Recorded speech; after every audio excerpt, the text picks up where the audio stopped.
இப்போ வந்து இந்த ஜனநாயகம் படத்துக்கு வந்து இவங்க வந்து இவ்வளோ சொல்கிறாருல்ல, அதாவது வந்து பார்ஷாலிட்டி பார்க்குது. இப்போ வந்து கூட்டணி கட்சி சேர்க்கணும், விஜயை சேர்க்கணுன்றதுக்காக மத்திய அரசாங்கம் அரசியல் விமர்சகர்கள் சொல்றாங்க.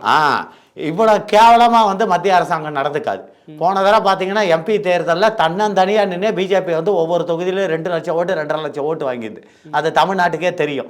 இன்னைக்கு அண்ணாமலை வந்ததுக்கு அப்புறம் தான் தமிழ்நாட்டில் வந்து 12% ஓட்டு இருக்கு இன்னைக்கு பிஜேபி கிட்ட. இப்போ அண்ணாமலை தான் போயிட்டு தலைவர் இல்லையே இப்போ. அவரை வந்து தலைவராக தூக்கிந்தா அது ஒரு வேற ஒரு ரீசனு.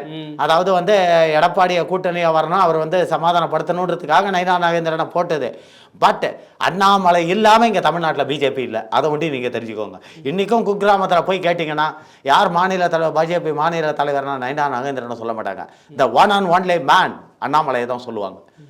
ஏன்னா வந்து இன்னைக்கு நீங்கள் சொல்கிறீங்கல்ல, இவங்களுக்கு வந்து அண்ணாமலைக்கு வந்து சென்ட்ரல் சப்போர்ட் இருக்குது, அதனால் இவங்க வந்து அந்த பிரச்சனையை எடுக்க முடியாதுன்ட்டு. நான் என்ன கேட்குறேன், இவங்களுடைய கூட கருணாநிதியோட இன்னொரு பொண்ணு அங்கே இருக்குது பெங்களூரில். யாருன்னு தெரியுமா? செல்வின்னு பேர். அதாவது கனிமொழிக்கெல்லாம் மூத்தது. ஏன்னா அண்ணாமலை ஒர்க் பண்ணிட்டு கர்நாடகாவில் தானே, கர்நாடகாவில் காங்கிரஸ் அரசாங்கம் தானே அங்கே ஆட்சி ஆளுது. அப்போ இவங்களுக்கு சித்தராமையா இவருக்கு வேண்டியவர் தானே, அங்கே போய் பிரச்சாரம்லாம் பண்ணார்ல காங்கிரஸ் ஜெயிக்கிறதுக்கு.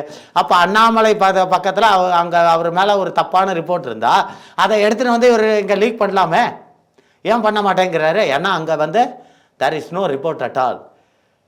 அவங்க கொடுத்த ஒரே ஒரு ரிப்போர்ட் என்னென்னா, அவர் எஸ்பியாக இருக்கும்போது ஒரே ஸ்டேஷனில் ஒரு பொம்பளையோட கம்ப்ளைண்ட்டை நைட்டு போலீஸ்காரங்க எடுக்கலைன்றதுக்காக அடுத்த நாள் காலையில் அந்த ஸ்டேஷனில் உள்ள அத்தனை பேரையும் சஸ்பெண்ட் பண்ணி ட்ரான்ஸ்ஃபர் பண்ண ஒன் அண்ட் ஒன்லி ஐபிஎஸ் ஆஃபீஸர்னா அது த கிரேட் அண்ணாமலை தான்.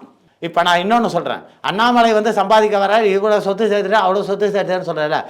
எதுக்காவது எவிடன்ஸ் இருக்குது? அவர் ஒரு வார்த்தை முன்னாடியே சொன்னார், அதாவது என் சொத்தோட மதிப்பை, என் சொத்து எவ்வளோ இருக்குன்றத பப்ளிக் முன்னாடி நான் நிரூபிக்க தயார். இதே மாதிரி உங்கள் சொத்து எவ்வளோ இருக்குன்றதை நீங்கள் நிரூபிக்க தயாரா? எனக்கு அதுக்கு மேலே எவ்வளோ இருக்குன்னு நீங்கள் முடிஞ்சா நிரூபித்து காட்டுங்க, உங்களுக்கு எவ்வளோ இருக்குன்றதை நான் நிரூபித்து காட்டுறேன்னு அவர் அன்னைக்கே சவால் விட்டுட்டாரு. இல்லை இப்போ இருங்க, அதுக்கு இது வரைக்கும் எந்தவித அரசியல் தலைவர்களும் பதில் சொல்லலை.